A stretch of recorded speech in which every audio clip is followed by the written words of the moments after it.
Hello and welcome to another in our series of Devex Newsmaker events. I'm Raj Kumar. I'm the president and editor-in-chief of Devex, and really delighted to be with all of you who are joining from around the world for a really critical conversation with Congressman Joaquin Castro.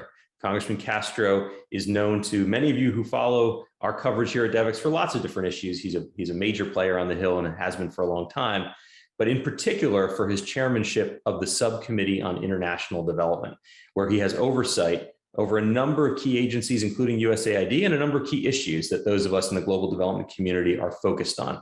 So we're delighted to get some time with Congressman Castro today, where I will be asking him a range of questions on a range of topics, and excited to hear what he has to say about US global development strategy under this administration and this Congress. And we'll dive in deep on some particular issues, including around nutrition. Now, today's event is presented by Nourish the Future, which is itself a nutrition proposal. If you haven't heard of them, you're going to hear quite a bit more after my conversation with Congressman Castro, where I'll be joined by a vice president from the African Development Bank, Beth Dunford, who leads agriculture there at the bank and was, as many of you may know, with USAID before this role, where she had a key part to play in Feed the Future. We'll also be joined by Will Moore for that discussion. Will is the executive director of the Eleanor Crook Foundation, which is one of the key proponents of this Nourish the Future proposal, which seeks to see the US Congress and the White House here in the United States do something big and bold around nutrition. We're going to hear a lot more about that in the second half of our session today. But first, join me in welcoming to this virtual stage, Congressman Joaquin Castro. Thank you, Congressman Castro, for taking some time to be with us today. Yeah, thank you, Raj. It's good to be with you all. So there's a lot we want to get into in our time together. I thought maybe just start at a high level. I think the last time I saw you was on the border down in Tornillo, Texas. And we've had, obviously, migrants, refugees coming into this country due to so many long-term historical development and humanitarian challenges in the region. And then we look across the world to the situation in Afghanistan, in Yemen, so many places where the COP is going on now around climate. At just a high level, when you think of the Biden administration, the current Democratic Congress, your strategy around US international development policy, what is it now? How does it respond to the realities that we're facing today in the world? To be quite honest, in this period that we're in, which is we're still in an international pandemic, it has been quite remedial because of the setbacks that we face because of COVID-19 and the fact that it's the worst pandemic the world has seen in a century. And I'm glad that you started off with some context, because remember, even before the pandemic started, for a few years, we were facing a situation and still are facing a situation where the world is seeing more refugees at one time than at any time since World War II, post-World War II. And so we're already in a situation internationally where you had a lot of people fleeing their home countries, migrating for different reasons, including starvation and hunger. But also wars, oppression, just different reasons. And the pandemic only intensified and worsened those conditions. And so the strategy, I took over as chair of the Subcommittee on International Development in January. And my first goal was to get a sense of where we are in terms of the United States work, at least, in combating things like hunger, climate change, where it pertains to development and so forth. And then from there, figure out, okay, where do we go from here? And how do we deepen our relationship with allies around the world to do this work? But to answer your question broadly, our strategy has been one of remediation and dealing with where we are in the moment in this pandemic. I know one element of the strategy we're hearing a lot about from the administration. We had Administrator Sam Power just come out and talk about localization and a 25% target. I know you are one of the people backing kind of legislative approaches to addressing this question. Localization is not a new issue. The idea of getting more money in the hands of the community groups and local organizations that do the work on the ground, but it's faced a lot of barriers over the years. What do you think is going to be different this time? What are we going to see that might actually get more money in the hands of the local organizations you're trying to fund? But you're right. I mean, this is an issue that's been around for a while, at least, and there have been a few other earnest attempts to try to improve the situation. And so I know everybody on here knows what we're talking about, but, just to give some context to that, that's a matter of whether the United States, through USAID, for example, whether we use large American organizations or nonprofits to do a lot of the work that we do in other nations that we're assisting, that we're helping. And The challenge has been, how do you rope in, how do you include and partner with more of the local organizations who obviously, because they're native to those places, have a better sense of what's what in their home countries. And we've, over the years, have not been that great actually at doing that. And so Samantha Power, to her credit, and President Biden through the administration are taking another strong attempt at trying to improve that and including local organizations in the work that we do. And we need to get their counsel, their guidance, their advice, what they think are the best strategies on combating hunger, but also combating other development challenges around the world in the countries that we operate in, the countries that we try to help. And so I'm excited that Samantha Power is taking this on at USAID, and also that the other development organizations, the other US organizations that do work, but hopefully also other European organizations and others from other nations will also take heed. Yeah, I mean, it's a challenging issue in part because the U.S. government funds have to be, monitored. You got to make sure that money doesn't get in the wrong hands. There's also been quite a bit of pushback, and historically, right? There have been groups who go up to the Hill and say, no, we don't think we should change the policy on this. Do you think this time is going to be different, that we're going to get through some of that pushback and get through some of those constraints and actually see more money flowing in the hands of local organizations? I certainly hope so. I do think so. But really, I don't think we have much of a choice if we want to be effective, because of this moment that we've been going through, where you just look at the differential and how COVID-19 has hit different countries, and even how we started off in our own nation, in the United States. You remember in March of 2020, April of 2020, in the most advanced nation on earth, you could hardly find toilet paper on grocery shelves. And so you imagine then the impact on other nations back then, but even continuing now, where you have nations where barely a few percent of their people have been vaccinated, and what that has done in terms of the effects on poverty, on growing poverty, on hunger, on all of these issues that we've been fighting on for so long. And you have to engage the local organizations and local partners, I think, to actually get out of that hole. I don't think that we can do it any longer where it's this top-down model, so to speak, and we're going to try to give everybody the right answers. I mean, don't get me wrong, US organizations do incredible work, necessary work, but this is, I think, a wake-up call that we're going to have to engage the local organizations, that we're going to have to trust local partners more than we have in the past. And you mentioned the barriers to that. You're right. And look, there's a reason why there are certain barriers to receiving money from the US government or being entrusted with money that comes through USAID. And that's because we don't want it wasted. We don't want to not be able to figure out where $500 million went or something. But at the same time, there's got to be this balance that allows in local partners in a greater way than we've seen in the past. One of the key elements to being able to spend more money locally is USAID needs its own capacity to grow. And in fact, Sam Power came out recently and said she wants to see a significant increase in hiring for the agency. Is that something you're supportive of? And do you see that also having traction as we think about sort of the budget season going forward? I am. I'm absolutely supportive of it. I think she's right. USAID could use a lot more help, particularly because its mission is going to be so important in helping the world bounce back from COVID-19. And the reason I keep going back to that is because we're still in the pandemic, but also if we don't bounce back from COVID-19, I don't know when you see that trend line go back in a positive direction. We're going to be on this hamster wheel, really, or even falling back until not just the United States, but the world can rebound. So I think she's right to make the case and press Congress for more staff and more resources. And I wholeheartedly support that. Maybe we can talk a little bit about budget. I mean, we've got the Biden administration's plan, this reconciliation, Build Back Better. Is there anything, I mean, it's such a moving target now, but people ask me in our community, is there anything in there for international development, or do you expect anything could, in this, it's still an open issue, could get into that package? Well, there's money that the House Appropriations Committee actually has increased the amount of money for USAID staffing. But as far as the Build Back Better, that's mostly a domestic agenda. Although you do remember that we committed in the American Rescue Plan about $10 billion for international work, including much of that through USAID. And so, it's not lost on the Congress, right, that these are challenges that we have to take on.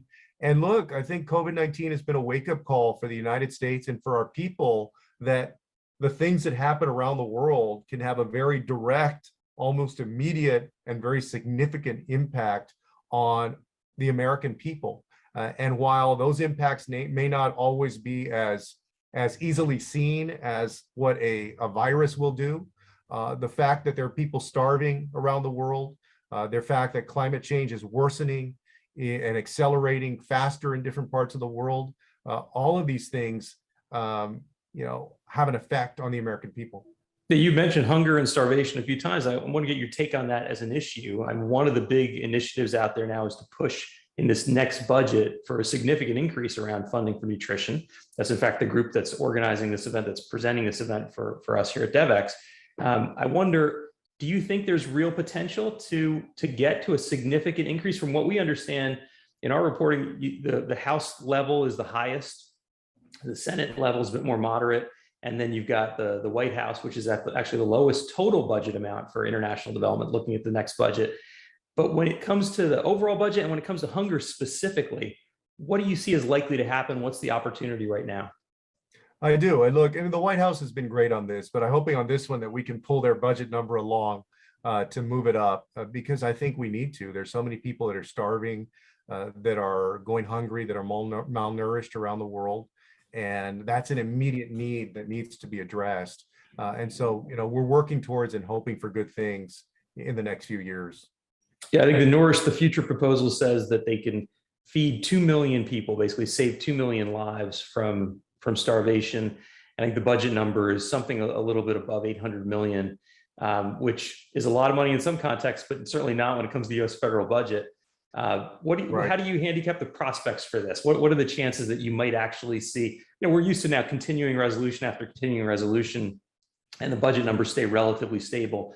There is some sense, you got a Democratic Congress, Democratic Senate, and obviously the Biden administration in power, that maybe now is that moment. Do you think there is that chance to do something different on development issues generally, and specifically thinking of this nutrition proposal? Yeah, I think there absolutely is, and it does help that you have a Democratic president, Democratic Senate, Democratic House. Although with the filibuster and so forth, you still got challenges.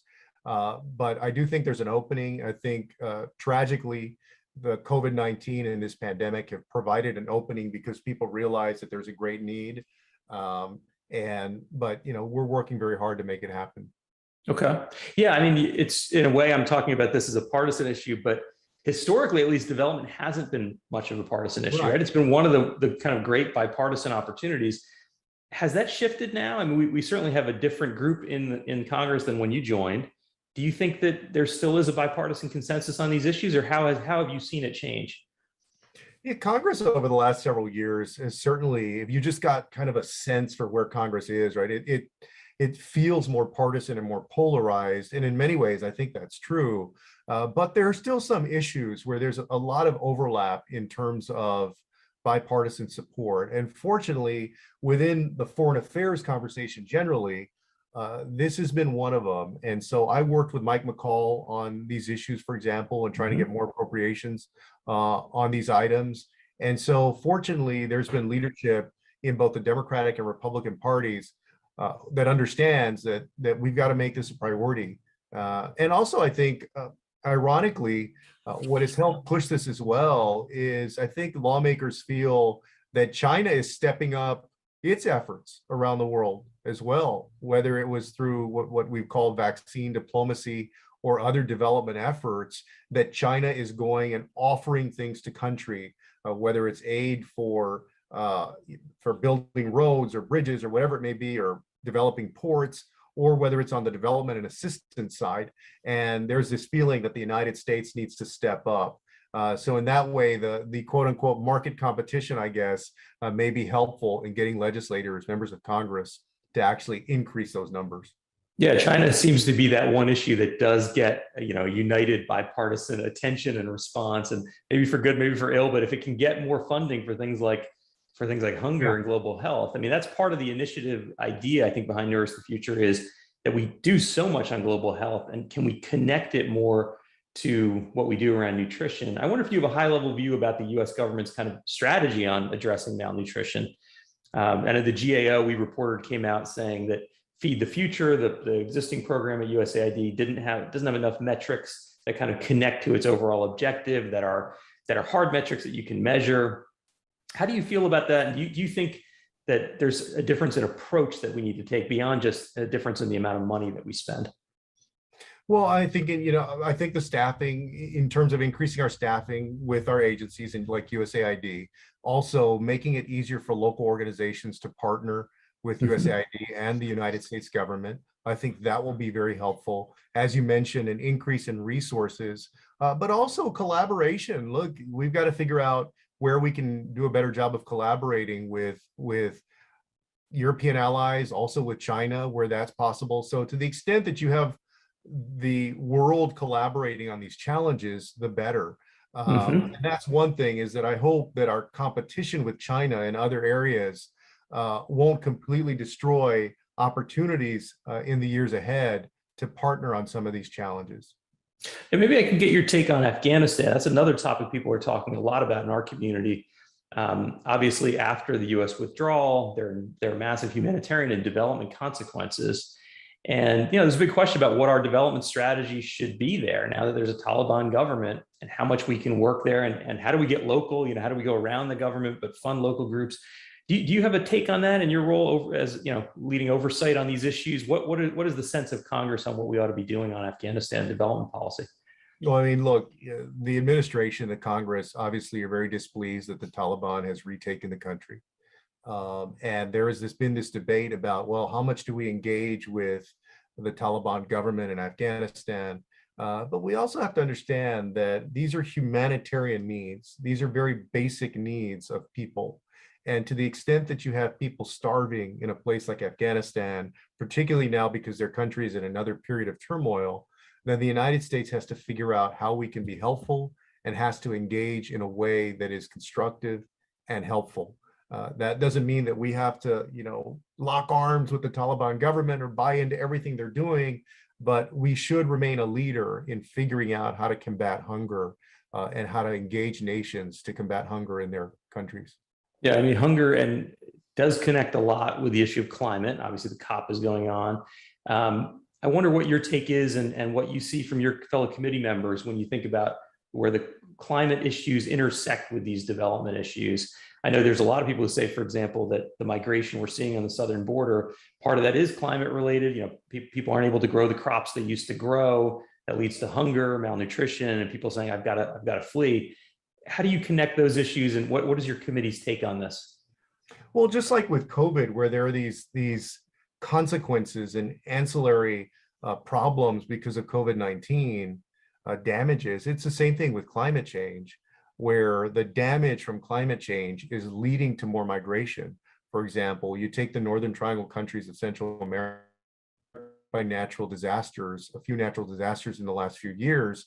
So you've got this situation where people are fleeing severe drug violence or drug gang violence, and also dealing with a very terrible situation with COVID-19, and then reeling from the effects of natural disasters and climate change.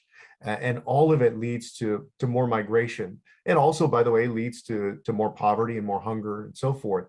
And so, we've got to be able to address those things as a comprehensive challenge, because they're all adding to the problems in different parts of the world.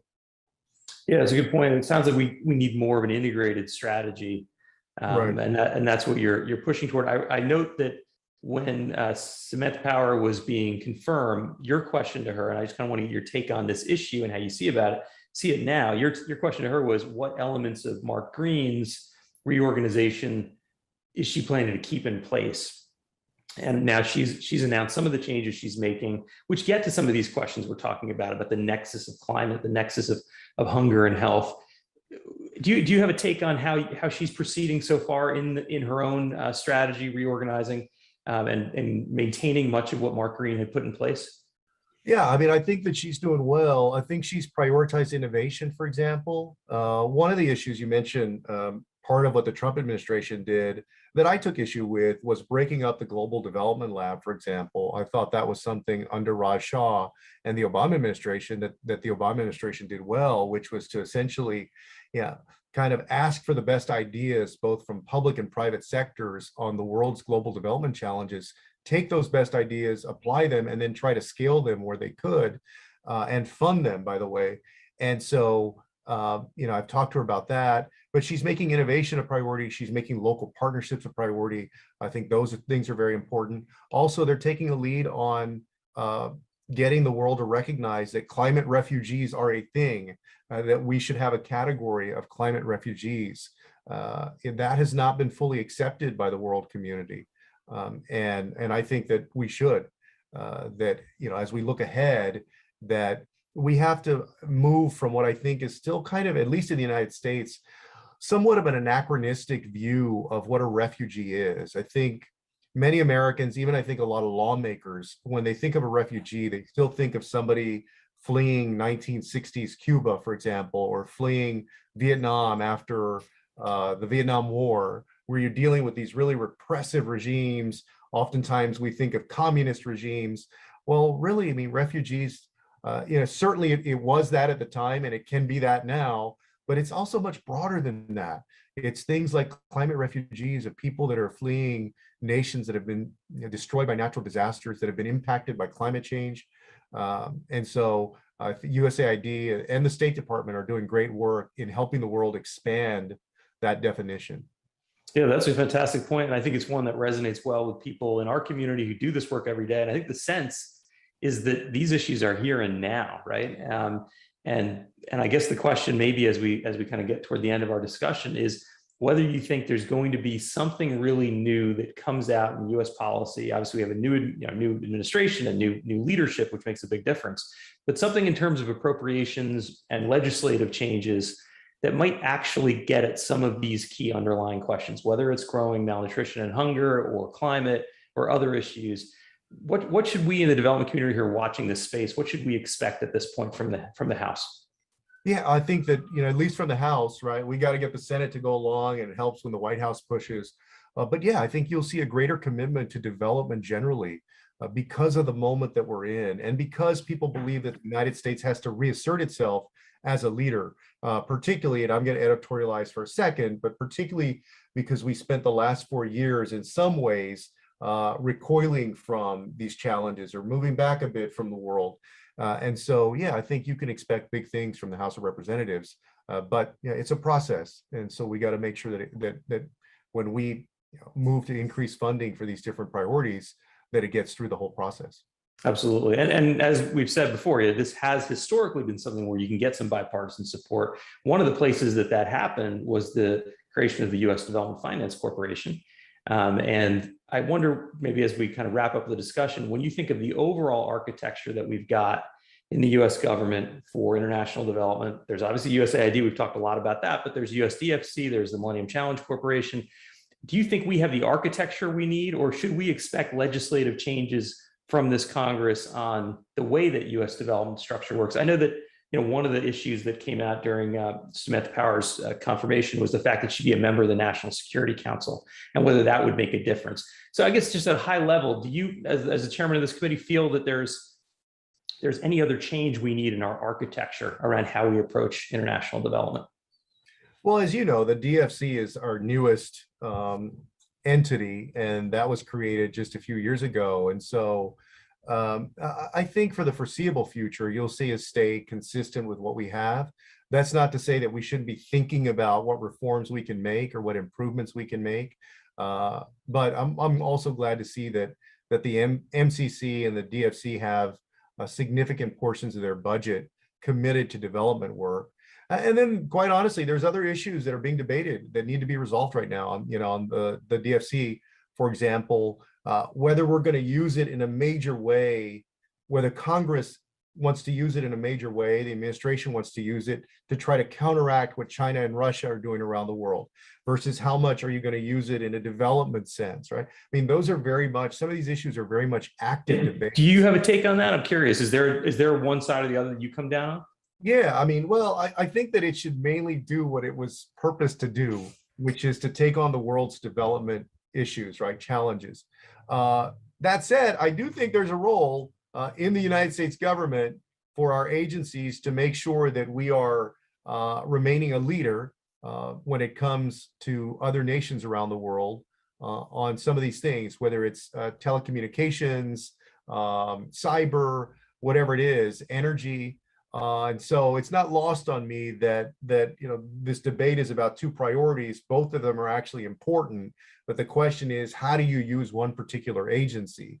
And that's what's being debated right now. But that's kind of where I fall. Is I think we ought to use it for development. And then there's a secondary debate going on also about what countries it should be allowed to operate in, right? Do you use it in low-income countries or middle-income countries? And people have different ideas on that. In a sense, it's not surprising to me because it's the newest addition as an agency that you're going to have these debates going on for a little bit about what exactly, how broad its mission or how narrow its mission should be. Well, there's a lot of topics we get into. I think we've run out of time here, Congressman, but it has been a far-ranging discussion.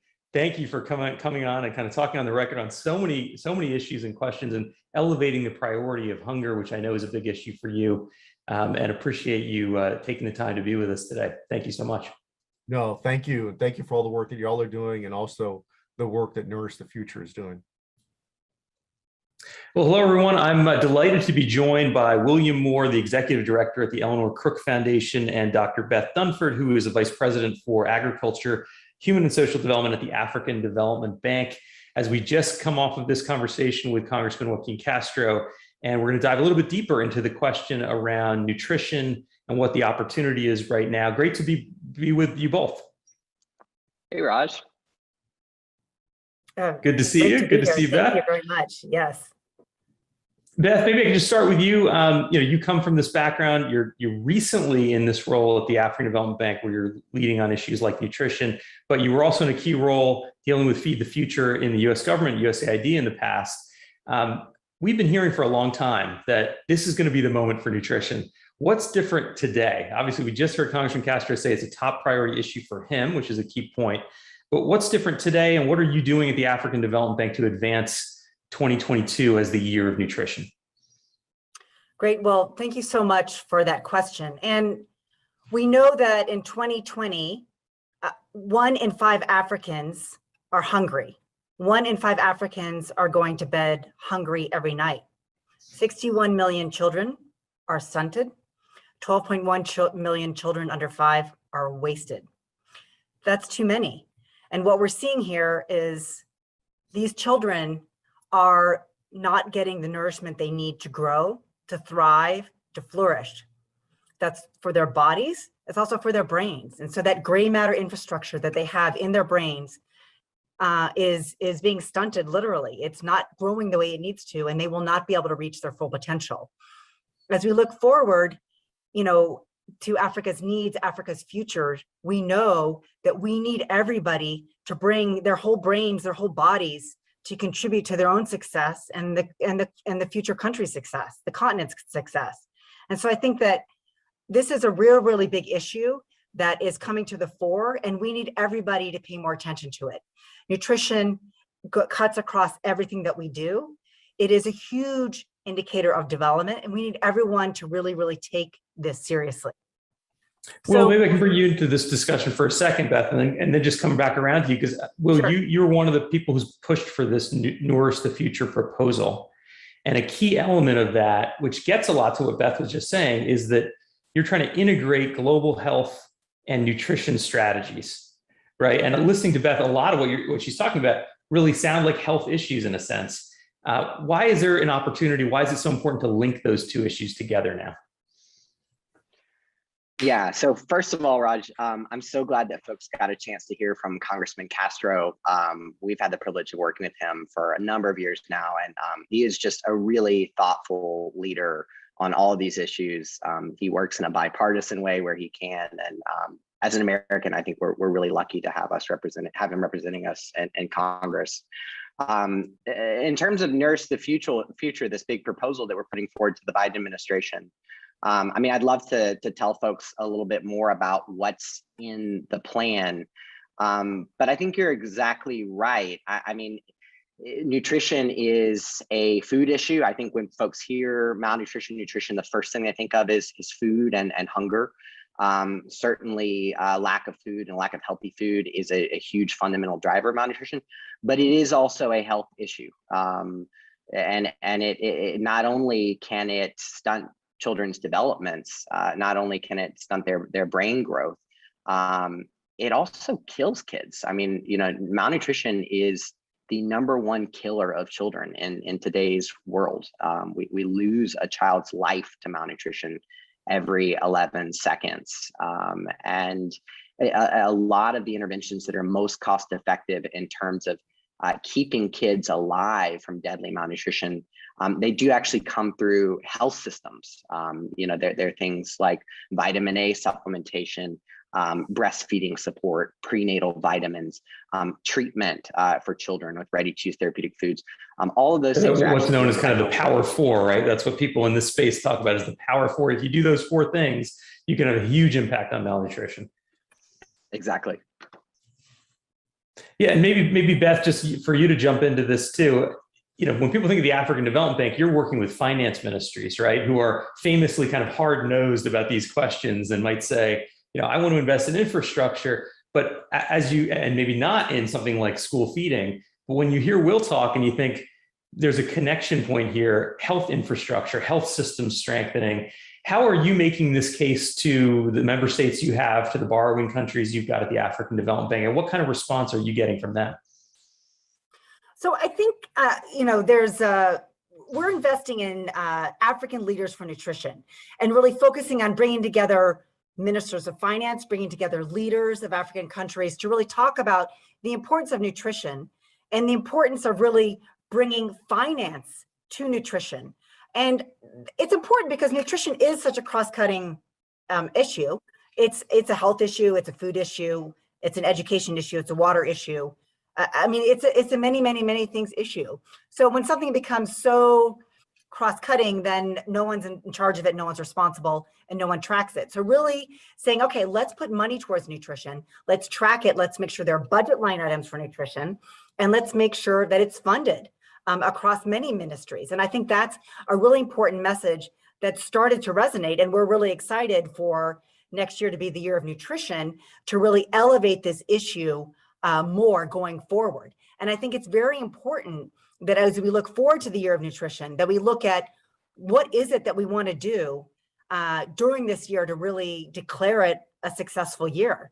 And I think really recognizing and being able to count where those nutrition dollars are going, to be able to make it visible and to really increase the ambition about putting money into nutrition. I'd like to see us come up with a target for African governments to put money into nutrition from their own budgets. Like in agriculture, there's a target of 10% that the AU has put out there. Could we think of something similar for nutrition? And I think that's really, really could be powerful to motivate leaders from the top to really signal what they want across their governments.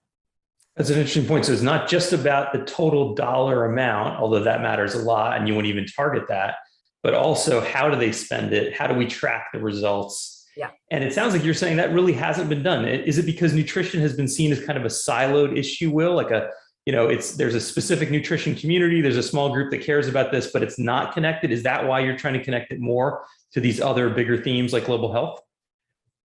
Yeah, I couldn't agree more with Beth. I think that nutrition has long been sort of the orphan issue of the health and development sector. And I think that's for a number of reasons, but maybe primarily because, as Beth's saying, it is such a complex issue, and there are multiple drivers that result in a child becoming severely malnourished.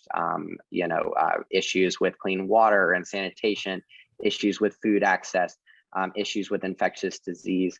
And I think that's led a lot of folks up until recently to sort of say, in order to address that issue, then it takes all interventions. It takes basically everything across health and development. And that's true to an extent because we do live in an interconnected world.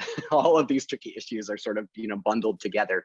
But that's not really how you drive progress on an issue. You do have to sort of take a stepwise approach and start by focusing on, a smaller package of the more higher impact interventions, depending on the outcome you're looking for.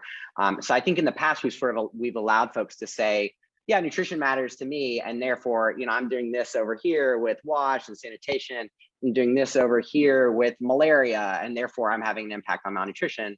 Again, those are all good things, but we do have, we've had 3 Lancet series that have identified a set of 11 interventions that are the most cost effective in terms of really moving the needle on deadly malnutrition. And we need to focus in on those. And up until now, really the global sector, the global international development, global health sector, we haven't actually focused on scaling up those specific interventions to fight malnutrition.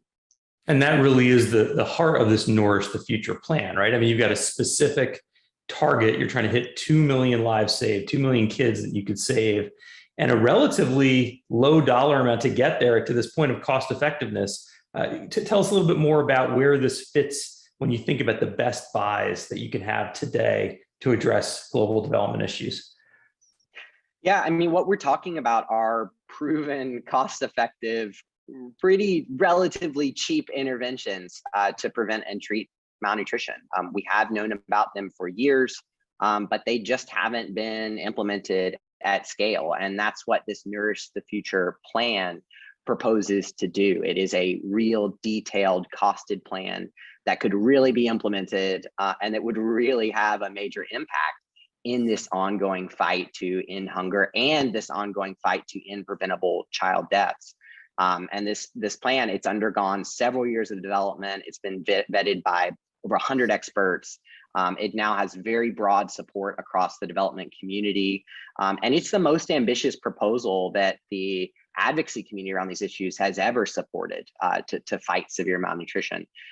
So, in a nutshell, it's a 5-year plan to scale up these most cost-effective malnutrition interventions in 9 of the hardest hit countries. And these are places where USAID already has extensive infrastructure and investment in health and food systems. And if we implemented this plan, according to modeling by Johns Hopkins, it would reach 500 million mothers and children with nutrients that they need to succeed. It would cut severe malnutrition in half in these 9 countries. And this is what I think is most compelling. It would cut child deaths globally by almost 10%. So we're talking about the next chapter of the child survival revolution. I mean, that's the biggest reduction in child deaths since 1990. Really just by scaling up this small package of interventions. And the cost, as you said, it's really reasonable. It's less than $500 million a year to scale up these Power 4 interventions. And we're not asking the Biden administration to fund that alone. We've got philanthropies that are willing to put forward already $250 million in co-funding. We think other bilateral donors can be interested. We've enjoyed working with Beth and her team to see what the interest level would be with governments in Africa to put funding towards this proposal. But it won't happen unless the U.S. takes the lead. So we're really hoping that the administration and Congress will give this plan a look and that we can make it happen. When you talk about reaching 500 million people, part of that is through things like fortification of food, right? It's through kind of these mass approaches. And that gets to Beth's point, I think, about connecting to a broader strategy, a broader development strategy within a country. I guess, Beth, you've been at this for a long time. You were the deputy coordinator for Feed the Future. When you think about how Feed the Future has done and what Will here is proposing as the kind of next generation effort, how do you see the trajectory? Is this a big step change that we're calling for here? And would it require a really new way of working? Or is this kind of a natural evolution from where we've been before? So thank you for that question. I mean, I do think that this is a big step change. And I think most importantly, it's a big step change because it really elevates the focus on nutrition. And I think nutrition has always been a part of Feed the Future, but again, it needed more focus, more resources, and more attention. And I think that is what this does. And I think it's wonderful to say, okay, here's a focused set of interventions that need to be scaled up. I do think it's a cross-cutting issue and we need investment across. We can't let anyone off the hook, but I do think it's important to really say, okay, this is something that's manageable, that we can do, that will really demonstrate proven cost-effective results. So I think this is an amazing development. And I really just want to thank the Eleanor Cook Foundation for all they've done to really champion this effort. And I think that, our work with African Leaders for Nutrition can really help amplify this and really get African leaders at the highest level interested in investing money in nutrition across the board and in these interventions specifically. Yeah, it's a really fascinating set of issues because you think about Feed the Future and so many other questions that Will brought up about kind of multisectoral approaches. I think of Feed the Future and all the market linkages work it was trying to do, and to avoid food waste and to increase agricultural productivity, and all really important long-term trends. But at the same time, there are these very specific vulnerable children in the world today who, if you could just get to them with these cheap, proven resources, you can save lives right now. And that is an interesting dichotomy, right? When in the way that people in development think long-term systemic infrastructure, but then maybe scaling specific opportunities right now that are right in front of us. Will, as we kind of get to a close here, as you go around making this case and talking to people like Congressman Castro and others, policymakers around the world, organizations like the African Development Bank, do you think this is the moment for that step change? Are you getting the feedback from people in a world of, there's climate issues, there's so many competing themes maybe in development. Is this going to be the time when nutrition actually does rise up to the level that you and others think it should have? I mean, I really think it could. It's a crowded space. There's so many, it seems like, every week there's some new global crisis out there. But I think we all agree we've got to keep fighting fires, but we also do have to start addressing some of the root causes to these global crises. Malnutrition is one of the leading causes for so many of these crises, including infectious diseases. I mean, malnutrition severely compromises immune systems, and even with COVID, we see malnutrition is one of the leading complicating factors in COVID-related deaths. So I think we have to focus on it. We have to be able to do more than a few things at once.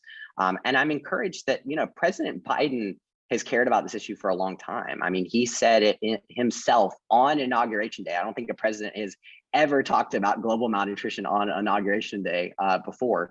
But he said ending hunger and malnutrition around the world is consequential, and that we've got to do something, or the issue is going to loom even larger tomorrow. I'm paraphrasing, but he gets the issue. He cares about it. So does the First Lady. And I really do think that the case is very strong. I mean, it's the right thing to do. We've got a child dying from malnutrition in the world every 11 seconds, even though we've got these Power 4 interventions that could prevent many of those deaths. It's the smart thing to do from a building back better angle.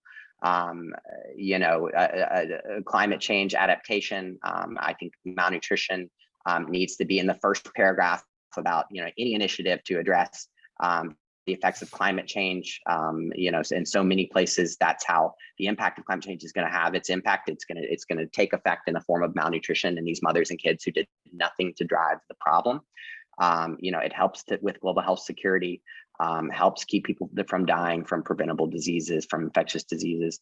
And I think it's the American thing to do. I mean, it really builds off this history of American leadership, in particular in the child survival revolution. I mean, you look at these major advances in reducing child deaths, which, by the way, there've been a lot. I mean, we've made a lot of progress in keeping kids around the world from dying over the last 30 years. The US has really sparked most of those, not all of them, but a lot of them. And a lot of that's come from it with a global health lens, right? A lot of that's come from the investments in global health. And it sounds like here you're saying, but there's a missing piece that's going to get us to the next group of kids whose lives can be saved with proven interventions. Absolutely. Beth, as we wrap up, is there anything else that, we're going to be following this story at Devex, and I'm just interested to hear when you think of the African Leaders for Nutrition initiative that you're spearheading at the bank, what are some of the next steps there that we should be paying attention to? You flagged already the idea of, can there be targets, for nutrition spending in budgets? Are there other things like that are on the horizon that we should be paying attention to when we look at the African Development Bank's work on this issue? Right. I think the African Leaders for Nutrition will be working on three issues for the Year of Nutrition. One would be around financing and really increasing the level of financing for nutrition. Also really coalescing around a set of interventions and policies that can be successful. And I think here we have a great link to the Power Four, really working with African governments to better understand what are the policies and programs that actually work on the African continent. And then third is a scorecard where we can really demonstrate progress or lack of progress in different countries in nutrition. And I think that helps countries learn. I think it helps countries see, how their neighbors are doing and do they need to keep up with the Joneses, to say. So those are the three elements. And also, I did want to say that in health, the African Development Bank is looking to increase its investment in the health sector. I think that, really the COVID-19 pandemic has really laid bare the fragility of the public health systems in countries across Africa. And given our expertise in infrastructure, we will be focusing our investments around infrastructure in health, working on either, building new clinics. We know that half of the population in Africa, a third of the population in Africa have to walk more than 2 hours to access any type of health facility. And that's too much. And if you want to do these Power Four interventions, they need to be close to healthcare providers. That can come from community health services, but that needs e-health, which is another area that we're going to really be ramping up our investment in. ICT communications, existing health centers, making sure that they have access to water. Half of health facilities don't have access to water and sanitation, electricity, and also ICT. So I think that as we ramp up our investment in sort of the longer term sustainable nature of public health systems in Africa, I think we can support on that end too, the delivery of nutrition on the continent through health systems, in addition to our work on the leadership level with African Leaders for Nutrition. This is in addition. Exciting to hear you. Yep. It's exciting, Beth, to hear how that you're connecting all those dots and where the bank fits in. Yeah. Because, as we discussed earlier, nutrition might not be the first issue people think of when they think of a multilateral development bank, but so many of the core infrastructure needs that the pandemic has laid bare do connect. So thank you for making that plain, and thank you, William Moore, for coming out with such an ambitious and bold proposal and laying it clear for everybody here today, and for supporting the event that we had today and hearing from Congressman Castro on these important issues. It's so important to get his voice out there and to get him on the record on all these points. And we thank you for your support in doing that. This is a story we at Devex will continue to follow. Thanks so much for being a part of the event today. Thanks for having me. It's an honor. Thanks, Raj. Thanks, Beth. Thank you. Take care. I want to thank all of you who joined today's session. And I want to encourage you, if you're interested in these issues, particularly around nutrition, to sign up for Devex Dish. That's our relatively new newsletter, authored by my colleague, senior reporter Teresa Welsh, where she digs into the key issues around food systems. And is a very exciting area with lots of change right now. And so if you're interested in these topics, I encourage you to sign up. It's a free newsletter. I want to thank Congressman Castro for spending some time with us today and sharing his views. I want to thank our presenting partner, Nourish the Future, and our participants in that presenting partner session, Will Moore and Beth Dunford, for a great conversation. And thanks to all of you. I'm at Raj_Devex on Twitter. Let me know what you thought of the event, and we look forward to seeing you at the next Devex Newsmaker. Thank you.